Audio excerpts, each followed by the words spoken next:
Bueno, ahora vamos a seguir con la tertulia, con la entrevista en este caso. Siempre que pensamos en una notaría o en un notario, se nos viene al imaginario, eso que se llama el imaginario colectivo, pues un sitio muy oscuro, con un señor quizá vestido de negro, hacia adentro.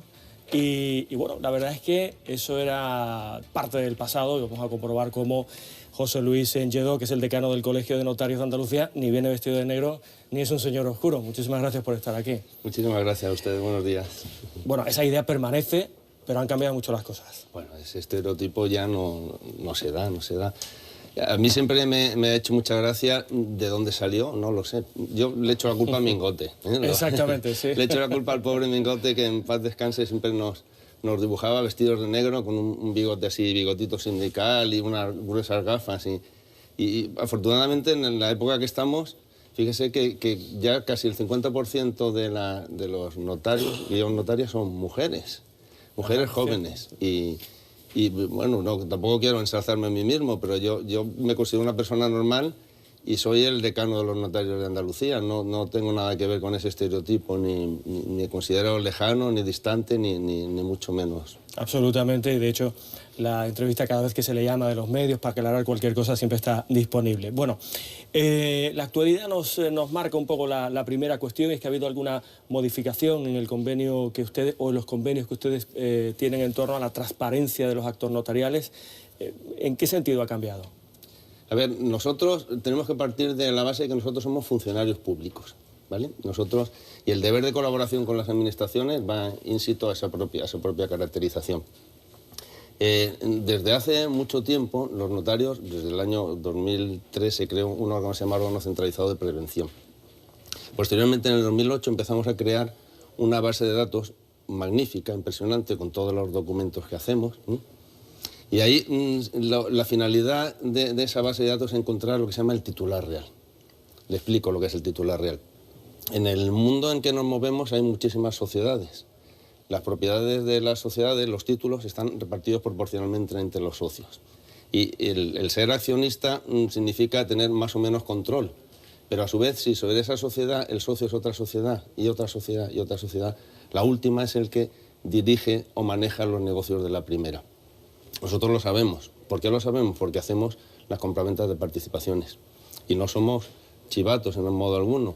Pero hay que tener en cuenta que por nuestras notarías pasan gente buena, gente normal, pero los malos también vienen, ¿eh? Y los malos no queremos tener ninguna complicidad con ellos. Y por eso es cuando las administraciones, los cuerpos y fuerzas de seguridad nacional nos piden información sobre quién es el titular real, se lo damos. Y se lo damos antes. Lo que pasa es que ahora, gracias a la labor nuestra de que lo hemos costeado nosotros, esa base de datos, tenemos una información magnífica y ellos la necesitan.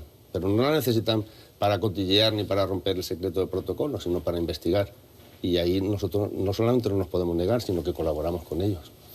Es una cuestión que, por tanto, que digamos al ciudadano normal de a pie que nos está viendo y que tiene su empresa y que formaliza de alguna, en fin, sus empresas normales, no tiene por qué preocuparse absolutamente de nada. Es una cuestión para perseguir, como usted bien dice, a los malos, ¿no? Sí, así es. Hay mucho en fin, delito de guante blanco que se esconde detrás de actos notariales. Nosotros, a primera vista, cuando aparece un señor, no tiene aquí en la frente soy blanqueador o soy narcotraficante. Lo que pasa es que hay una serie de indicios que están perfectamente homologados, en el sentido de que hay una serie de riesgos, la abundancia de dinero en metálico, la transmisión sucesiva de varios inmuebles con distintos aumentos de precio, en los cuales un notario solo puede examinarlos y damos parte al servicio de prevención de blanqueo a través del órgano centralizado de prevención. Pero precisamente ese órgano que tenemos lo que hace es coordinar todos los notarios. Hay un ejemplo muy claro, es decir, una compra de un inmueble por un determinado valor y al día siguiente se vende multiplicado por 10. En sí esas dos operaciones aisladas no presentan ningún indicio, pero las dos juntas sí. Y ahí está nuestro órgano centralizado que dice, ha saltado una alarma. Eso puede corresponder a un blanqueo de capitales. Entonces, ese es el patrón que seguimos. Aisladamente tenemos algunos riesgos, pero coordinando a todos los notarios dan una serie de posibilidades magníficas para las autoridades. Ustedes dan fe de un acto, fueron de alguna manera señalados en un momento dado en torno a algo tan común como las cláusulas suelo, como, en fin, que quizás no fueron lo puntilloso que habría que ser, no lo digo Gerard, no lo sé, es algo que estaba, digo, lo que se hablaba en ese momento. Sí. ¿Han tomado alguna medida o han revitalizado de alguna manera su función como asesores del cliente o como, en fin, notarios de lo que allí está pasando en el sentido amplio de la palabra? Le explico. Yo desde la amistad y la sinceridad no considero que no fuéramos puntillosos. Le explico, el escenario era el siguiente: las cláusulas suelo por sí solas no son nulas. Lo que dijo el Tribunal Supremo, lo que dijo los tribunales europeos, era por una falta de transparencia. El panorama entonces era que el notario intervenía únicamente en la firma de la escritura, que a veces eran unos momentos demasiado breves quizás, pero eran momentos. La falta de transparencia se producía en el periodo precontractual, la información que daba el banco. ¿Qué ha ocurrido? Que eso va a pasar a ser una historia negra de la hipoteca. A partir de junio del año pasado, el notario interviene no solamente en la fase del otorgamiento, sino en la fase previa. Antes de firmar un préstamo hipotecario, es obligatorio, no es voluntario, sino es obligatorio, el cliente tiene que ir a la notaría y tiene una entrevista a solas con el notario, en la cual se hace una exposición. Primero controlamos los documentos que se le han entregado y se le informa del contenido exacto.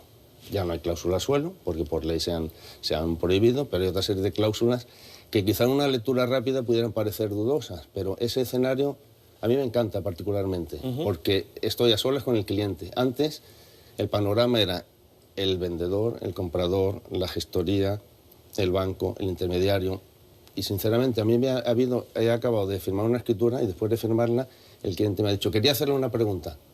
Y digo, bueno, yo se la voy a responder, pero ¿por qué no me la ha preguntado antes? Y las personas humanas por naturaleza somos tímidos. Y delante de tanta gente hay que reconocer que... Y le digo que entonces ese escenario, con ese acta, que por cierto es gratuita, que nosotros no cobramos nada, no la queríamos, pero el Estado decidió a través de una ley que lo tenemos que hacer y lo estamos haciendo.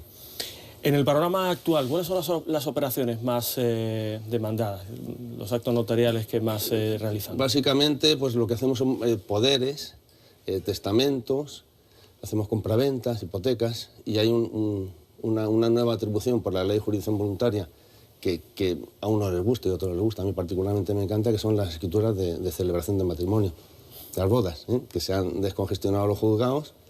Y bueno... ¿Ustedes celebran bodas ahora? ¿Pueden? Sí. Hemos pasado de cláusula suelo a que el amor entre en las notarías. En un día como hoy, fíjense, que estamos en el Día de los Enamorados. Bueno, fenomenal. Aquí son bien recibidos. Es interesante. Dan fe, igual que antes se iba, o que se va a un ayuntamiento, se va también a... Esto no lo sabe mucha gente. La ley del registro civil... ¿Cuánto cuesta, por cierto, aproximadamente? Fíjese que vale menos que el anillo no el anillo, que la alianza. Yo creo que quizá por 200 euros, depende también la longitud que tenga, pero pienso que es lo más barato. Es lo más barato. De todo lo que vale una boda... Es decir, que en un mismo escenario pueden ustedes celebrar una boda y un divorcio, ¿no? Una boda, un divorcio y una herencia. Tenemos de todo repartido. Hay alegría, tristeza, es la vida, la notaría es la vida. La vida, efectivamente, la vida. ¿Cómo es la vida de un notario, de una notaría, digamos, moderna, me refiero? Un poco así, es una pregunta un poco extensa, pero... Sí, no hay mucha diferencia de la vida que puede haber en cualquier escenario. Es decir, que el notario ante todo, es una persona. Y como antes le he dicho, entran buenos, malos y regulares. Y la vida de un notario, lo que tenemos es que a mí me encanta, es un contacto directo con la gente. Es decir, el notario, nosotros no somos ese notario viejo, antiguo, vestido de negro, ese era el notario de los papeles. Nosotros somos notarios de las personas. Nosotros, el contacto directo con algunos funcionarios es muy difícil. Usted va a una notaría sin pedir cita y le van a atender, es seguro que le van a atender. ¿En qué otro sitio puede ir alguien, entrar por la puerta, quiero hacer un testamento o un poder? Y eso nos sentimos orgullosos de ser personas y de trabajar con personas. Hay un papel que es muy interesante, que es el notario rural, ¿no? Porque en los pueblos Antiguamente estaba el cura, ¿no? El policía, ¿no? Y el notario también, ¿no? Y en este caso hacen ustedes una labor muy importante, ¿no? Sí, ese desgraciado calificativo de la España vaciada, en las notarías no se da.